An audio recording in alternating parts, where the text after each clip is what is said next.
जो हमला रोज़ा रखना चाहते हैं, ये वीडियो उनके लिए है कि उनको सहरी और इफ्तारी में क्या लेना चाहिए और कैसे करनी चाहिए। अगर आपको पहले 3 महीने का हमल है और आप रोज़ा भी रखना चाह रही हैं, तो पहले तो वही बात है, आपकी तबीयत बिल्कुल देखनी होगी कि मतली क्या है, क्या इस तरह की कैफियत तो नहीं है। अगर आपकी तबीयत बिल्कुल ठीक और आप रोज़ा रखना चाहती हैं, तो एक दिन छोड़ के एक दिन रखें, या 1-2 दिन का ब्रेक लें और तीसरे दिन रोज़ा रखें। और क्योंकि और जो बाकी छूटे हुए रोज़े हैं वो बाद में पूरे कर लीजिएगा। अच्छा, अब उसमें आपने सहरी क्या करनी है और इफ्तारी क्या करनी है।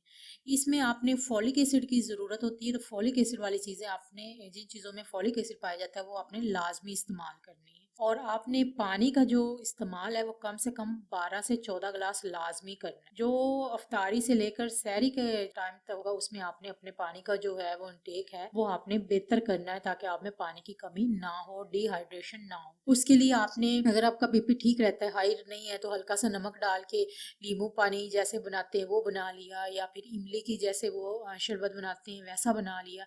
इस तरह करके, और आपने ऐसे नहीं है कि आपने इफ्तारी के फ़ौरन बाद जो है वो पेट भर के पानी पी लिया, या इस तरह करके आपने थोड़ा थोड़ा करके पीना है, यकदम नहीं पीना कि इसमें आपको किसी और चीज़ की ज़रूरत ही ना पड़े।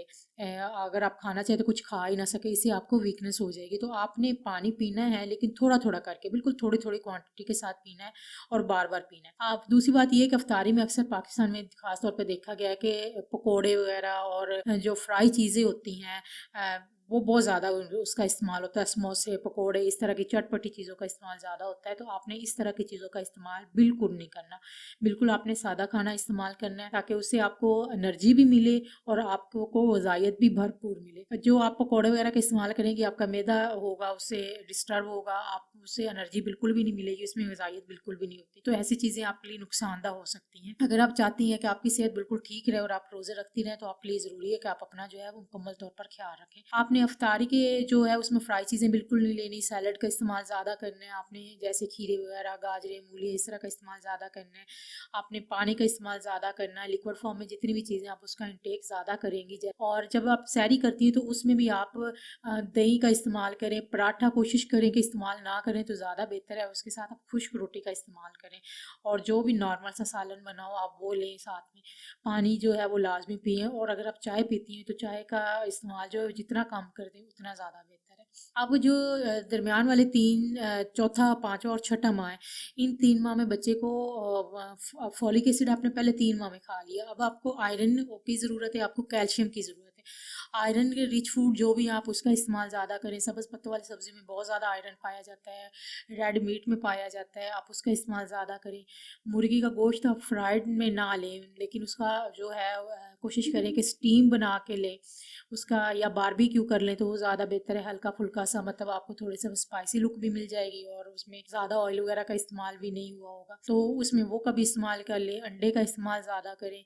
इसमें आप लस्सी का इस्तेमाल ज़्यादा कर सकती हैं। लस्सी भी आपने गाढ़ी नहीं पीनी कि आपका पेट ऐसे मैदा फूल रहे और आप कुछ और खा न सके। आप लस्सी का इस्तेमाल करें, लेकिन पतला करके बिल्कुल करें, और उसको थोड़ी थोड़ी क्वांटिटी में लें और बार बार लें। अब आपके आखिरी 3 माह में मैं हामला को मशवरा यही देती हूँ कि रोज़े जब खुदा करीम की तरफ से ये छूट है तो बेहतर है ना रखें, लेकिन फिर भी अगर आप रखना चाहती हैं तो इसमें आपने ज़्यादा, आपको एनर्जी की ज़रूरत होती है, क्योंकि बच्चा जो है वो वज़न ज़्यादा बच्चे का बढ़ होता है, तो उसमें आपने कैल्शियम की भी ज़रूरत होती है, आपको फॉलिक एसिड की भी ज़रूरत होती है। आप सप्लीमेंट की जो मिकदार है वो अपनी प्रॉपर रखें, प्रॉपर पे जो है वो डॉक्टर से चेकअप करवाती रहें। और अगेन वही बात कि पानी का अपने इस्तेमाल बहुत ज़्यादा करना है, 12 से 14 गिलास आपने लाजमी करने।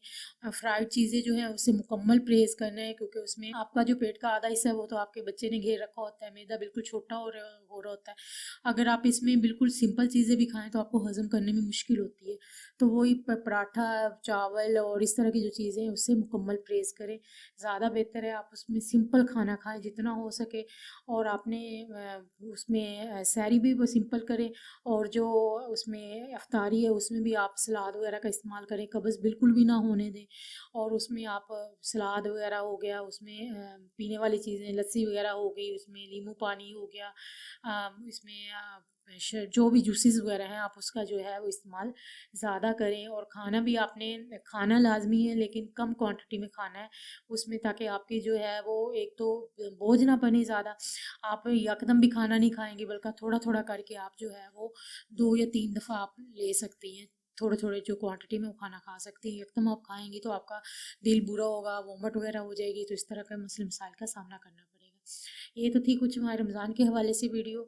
मैंने कहा कि आप लोगों के साथ मालूमात शेयर कर दूँ ताकि आप भी इससे फ़ायदा उठाएं। कोई भी सवाल हो तो आप कमेंट करके पूछ सकते हैं। अपना बहुत सा ध्यान रखिएगा। अल्लाह हाफिज़।